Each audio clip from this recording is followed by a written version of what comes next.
dirimu wahlikum naro, dan keluargamu dari neraka. Ingat, jangan jaga diri sendiri aja, keluarga. Kalau Anda punya anak, nanti punya istri, punya anak, itu keluarga Anda, jaga. Gitu ya. Jangan mau selamat sendiri aja. Jaga dirimu dan keluargamu dari api neraka. Kenapa? Waquduhan nas wal hijarah, nanti neraka itu bahan bakarnya manusia dan batu. Alaiha, di atasnya, di atas neraka itu, malaikatun, ada seorang malaikat, giladun, yang kejam, yang bengis, yang keras, syidadun, keras, la ya'sun Allah, tapi ini malaikat penjaga tadi tidak pernah maksiat kepada Allah, melanggar aturan Allah, melanggar perintah Allah. Ma amarahum, apa yang diperintahkannya jalan. Wa yaf'aluna ma yumarun, dan menjalankan semua apa yang diperintahkan oleh Allah Subhanahu wa taala. Dari ayat ini, dari ayat ini maka dijelaskan bahwa malaikat itu sesuai dengan penciptaan awal. Ada malaikat yang diciptakan untuk bertasbih kepada Allah. Dari mulai diciptakan sampai kiamat dia tasbih terus, tidak pernah berubah. Tidak pernah berubah. Ada malaikat yang dari awal sampai akhir disuruh orang sujud oleh Allah. Sujud terus. Sampai sekarang ada sujud terus. Malaikat yang sujud terus ada. Ada malaikat yang ditugaskan untuk menurunkan hujan. Ya, tugasnya menurunkan hujan sesuai dengan perintah Allah. Hujan. Enggak. Itu malaikat. Nah, malaikat itu apakah punya emosi atau tidak? Kesepakatan para ulama, malaikat itu tidak punya emosi, tidak punya akal, dan tidak punya nafsu. Itulah alasannya kenapa dunia ini diberikan kepada manusia. Karena manusia itu diberikan akal, diberikan nafsu, sehingga dunia ini dinamis. Ada baik, ada buruk, kan, ada taat, ada maksiat, sehingga dunia ini dinamis. Karena manusia punya akal, manusia punya ilmu pengetahuan, manusia punya nafsu, maka dunia ini maju terus. Karena itu. Sedangkan malaikat nggak punya itu, akal nggak punya, nafsu pun nggak punya. Sehingga kalau dunia ini diberikan kepada malaikat, ya dari dulu diciptakan sampai sekarang pasti statis, sama gitu.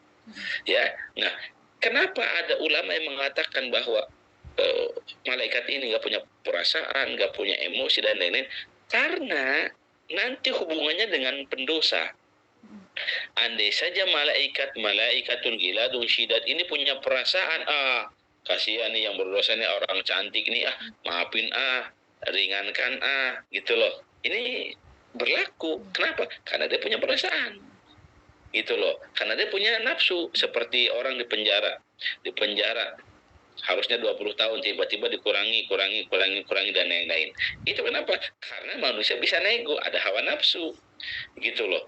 Dia punya akal, bisa berpikir gimana caranya dapat keuntungan, gimana bebas dan lain-lain. Itu manusia. Tapi malaikat itu mengikuti SOP dari Allah. Kalau SOP-nya satu, enggak pernah berubah. Kalau dua, enggak pernah berubah. Sehingga nanti dikabarkan di dalam Al-Quran, ada orang datang ke akhirat, dia membawa hartanya. Dia bilang begini, ya Allah, hartaku di dunia banyak, pengikutku di dunia banyak, akan aku tebus seluruh kesalahanku dengan hartaku dan pengikutku. Dia ngomong, kata Allah, kagak ngepek, nggak ngepek, gitu loh. Itu hikmah dari malaikat itu tidak punya perasaan. Nah, adapun konteks tadi yang disampaikan oleh Sirhan, ya kan, bagaimana konteksnya malaikat Jibril? Itu malaikat Jibril ini kan malaikat yang dekat dengan Nabi. Ya, malaikat dengan Nabi. Ketika malaikat ini dekat dengan Nabi, tentu kedekatan itu apa istilahnya? Menimbulkan kedekatan dengan Nabi, tetapi itu khusus saja, ekspresi yang khusus keistimewaan saja. Pada hal-hal tertentu, tidak mewakili seluruh malaikat seperti itu. Ya, tidak memiliki ekspresi seperti itu mewakili malaikat. Itu hanya kasus tertentu saja. Memang betul diriwayatkan seperti itu. Itu kasus tertentu saja, tapi itu tidak mewakili semua perasaan malaikat seperti itu. Itu kasus tertentu, khususiat saja. Ya. Karena nanti ada dua kasus lagi. Kasus orang meninggal perjalanan menuju tobat, tiba-tiba sebelum nyampe tempat tobat, dia sudah meninggal. Turunlah dua malaikat. Malaikat pertama ingin menyeret ke surga karena dia sudah tobat. Malaikat kedua ingin menyeret ke neraka karena dia belum sampai ke tempat tobat. Itu malaikat itu memang hitam putih, nggak bisa beranalogi, nggak bisa berpikir, enggak. Pokoknya tugas saya nyari ke malaikat, kalau dosa seret. Ya satu lagi nggak bisa. Jadi dia harus diseret ke surga, gitu loh. Sampai didatangkan oleh Allah satu utusan kepada dua malaikat ini untuk menentukan ini itu ahli surga atau ahli neraka. Ya, itu cara ininya apa? Cara kerjanya malaikat itu seperti itu. Tugas. Ya. Baik. Nah, Sirhan, kalau ingin banyak malaikatnya, malaikat itu kan pasti membisikkan yang baik-baik. Maka perbanyak hubungan baik dengan Allah Subhanahu wa taala. Ketika kalian punya hubungan baik kepada Allah Subhanahu wa taala, maka kalian akan dikelilingi oleh malaikat-malaikat yang baik, yang mulia. Tapi ketika Anda jauh dari Allah, jauh dari ketaatan kepada Allah, kerjanya maksiat, yang mengelilingi Anda bukan malaikat tapi setan dan iblis. Ya, setan ini disebutkan di dalam surah An-Nas, minal jinnati wan nas. Terkadang ada setan bentuknya manusia. Siapa dia? Bisa kawan, bisa saudara, bisa adik, bisa kakak, bahkan bisa kawan.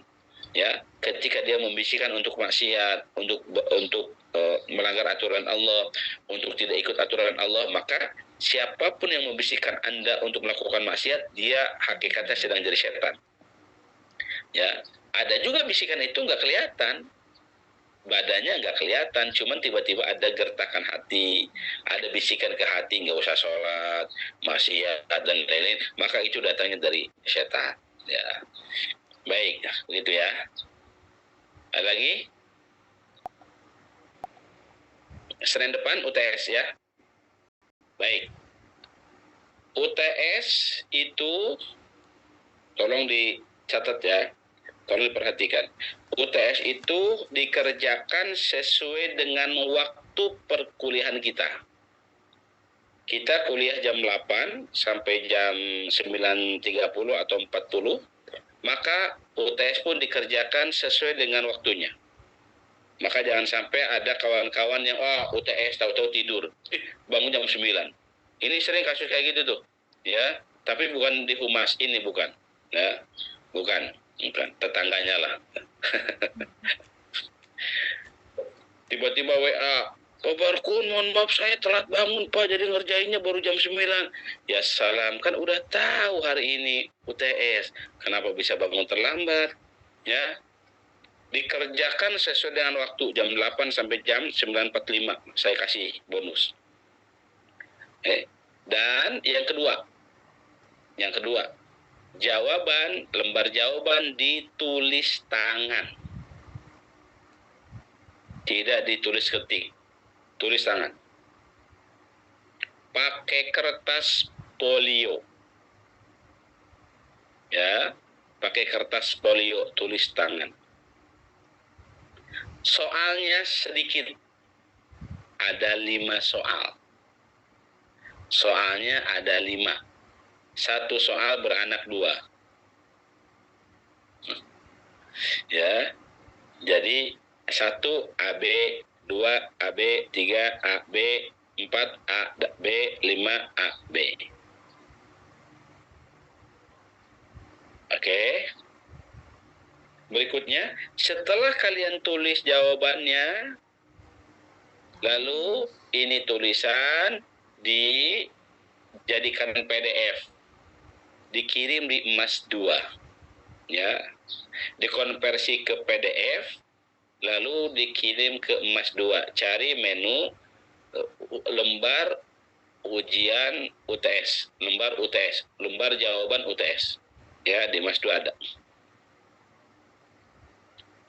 Oke. Berikutnya, kawan-kawan, karena ini online, maka ketika kita mengerjakan tidak ada kelas online. Silakan Anda kerjakan masing-masing. Jadi tidak usah, ayo masuk link sini, dilihatin, nggak usah lah. Kalian udah gede. Tapi saya minta jangan sampai ada jawaban yang sama di antara kawan-kawan semua.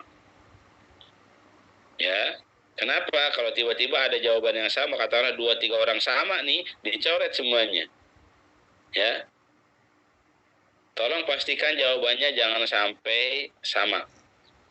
Ya kan, biasanya kasusnya yang sama itu beberapa bulan ke belakang itu ada kasus tiba-tiba sama. Sama itu ternyata yang satu ngerjain, yang satu dikerjain. Jadi nggak mau mikir, ya kan, punya kawannya dikopas 1000%. Kalau model kayak gini yang sama dicoret semuanya.